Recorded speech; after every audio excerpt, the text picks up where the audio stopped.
হয়েছে, রাস্তায় নেমেছে, তারা প্রত্যেকে বর্তমান সংবিধানে ফাঁসির আসামি। বাংলাদেশের কোন সংবিধানের আলোকে আপনারা কারাগার থেকে মুক্তি পেয়েছেন?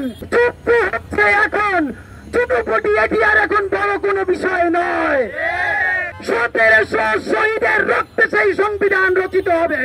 রাষ্ট্রপতি চুপ্পুকে অপসারণের বিষয়ে কথা বলতে ইতোমধ্যে বাংলাদেশে একটি রাজনৈতিক সংকট তৈরি হয়েছে। আপনারা নিশ্চয়ই দেখেছেন বাংলাদেশের প্রধান রাজনৈতিক দল বিএনপি এবং আরো অন্যান্য রাজনৈতিক দল এই ক্ষেত্রে তাদের অবস্থান ব্যক্ত করেছে। ইতিমধ্যে বাংলাদেশের রাজনৈতিক দলগুলো থেকে বিচ্ছিন্নভাবে এমন কিছু বক্তব্য আসতে শুরু করেছে যেগুলো আমাদের জুলাই ম্যাসাকার বা জুলাই বিপ্লবের সাথে সাংঘর্ষিক। বিভিন্ন রাজনৈতিক দল তারা ইতিমধ্যে এই সংকটটিকে সাংবিধানিক প্রশ্ন বলে সাংবিধানিকভাবে সমাধান করতে চাচ্ছেন। আমরা বাংলাদেশের বিএনপি সহ জামাত ইসলাম সহ অন্যান্য সকল রাজনৈতিক দলের কাছে বিনীত কিছু প্রশ্ন করতে চাই।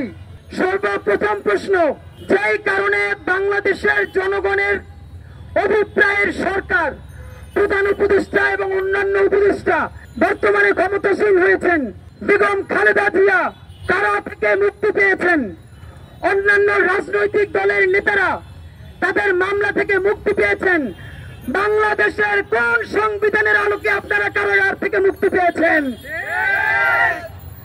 বাংলাদেশের কোন সংবিধানের আলোকে বর্তমান সরকারের সাথে আপনারা যমুনায় বা অন্যান্য জায়গায় গিয়ে সরকারি মিটিং এ অংশগ্রহণ করছেন? আপনারা জানেন বর্তমান সংবিধান যদি কার্যকর থাকে, এই সংবিধানে স্পষ্ট ধারা আছে, সংবিধানের সাথে সাংঘর্ষিক, সংবিধানের বিরুদ্ধে আপনি যদি কোনো অবস্থান গ্রহণ করেন তাহলে সর্বোচ্চ মৃত্যুদণ্ড পর্যন্ত আপনার হতে পারে।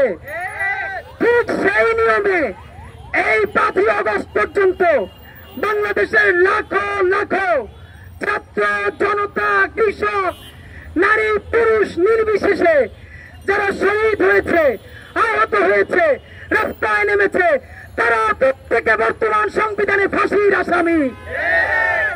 সুতরাং ফাঁসির আসামিরা দাঁড়িয়ে বলছে বাকশালী মুজিববাদী স্বৈরাচারী ফ্যাসিস্ট সংবিধান বাতিল করতে হবে। আপনারা জানেন বাংলাদেশে যে নতুন সংবিধান রচিত হবে, 1700 শহীদের রক্তে সেই সংবিধান রচিত হবে। 20,000-এর অধিক যারা পঙ্গু হয়েছে, অন্ধ হয়েছে, সেই ত্যাগের বিনিময়ে আমরা নতুন বাংলাদেশের সংবিধান রচনা করব।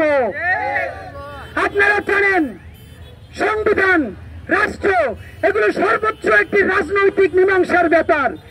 ইতিমধ্যে বাংলাদেশের রাজনৈতিক দলগুলো তাদের অবস্থানে একমতে আসতে না পারার কারণে রাষ্ট্রপতি চুপ্পুকে অপসারণের বিষয়টি একটি জটিলতা তৈরি হয়েছে। আমরা বলতে চাই বর্তমান সংবিধান প্রশ্ন যখন সামনে এনেছি, চুপ্পু হচ্ছে এখন ছোটপটি, এটি আর এখন বড় কোনো বিষয় নয়। 72-এর বাকশালী সংবিধান যদি বাতিল করা যায় তাহলে চুপ্পুর মতো আরো লক্ষ ইস্যু পানির তলে ভেসে যাবে ইনশাআল্লাহ। সংবাদ, ফিচার ও অনুষ্ঠানের জন্য ভিজিট করুন সংবাদ প্রকাশের ওয়েবসাইট এবং যুক্ত থাকুন ফেসবুক পেজ ও ইউটিউব চ্যানেলের সঙ্গে।